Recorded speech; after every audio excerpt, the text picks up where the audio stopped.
বিদ্যুৎ চলে গেছে, ঘরে অন্ধকার, গরমে অস্বস্তি, মোবাইলে চার্জও শেষের পথে।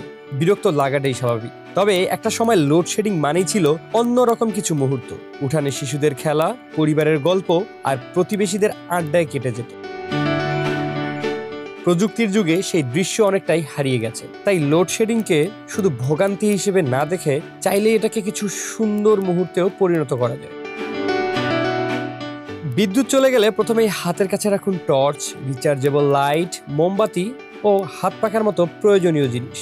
মশার উপদ্রব থেকে বাঁচতে নিরাপদ ব্যবস্থা নিন। সম্ভব হলে দরজা জানালা খুলে দিন, এতে ঘরে বাতাস চলাচল করবে। এরপর পরিবারের সবাইকে নিয়ে চলে যেতে পারেন ছাদে, বারান্দায় কিংবা উঠানে। মোবাইলটা কিছুক্ষণের জন্য পাশে রেখে শুরু করুন গল্পের আসর। পুরনো স্মৃতি, মজার ঘটনা কিংবা পরিবারের অজানা গল্প আড্ডায় উঠে আসতে পারে অনেক কিছু।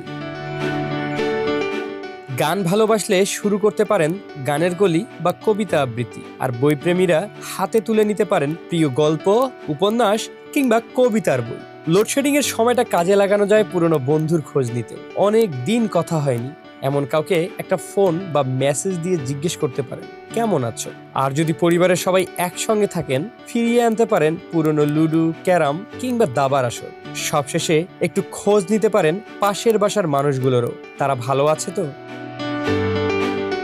লোডশেডিং অবশ্যই ভোগান্তি, কিন্তু এই অন্ধকারের মাঝেও যদি কিছু সময় প্রিয় মানুষদের দেওয়া যায়, তাহলে হয়তো বিদ্যুৎ না থাকার সময়টা হয়ে উঠবে আরো বেশি মধুর, একটু বেশি আপন। কারণ বিদ্যুৎ চলে গেলেও সম্পর্কের আলোটা জ্বালিয়ে রাখা যায়।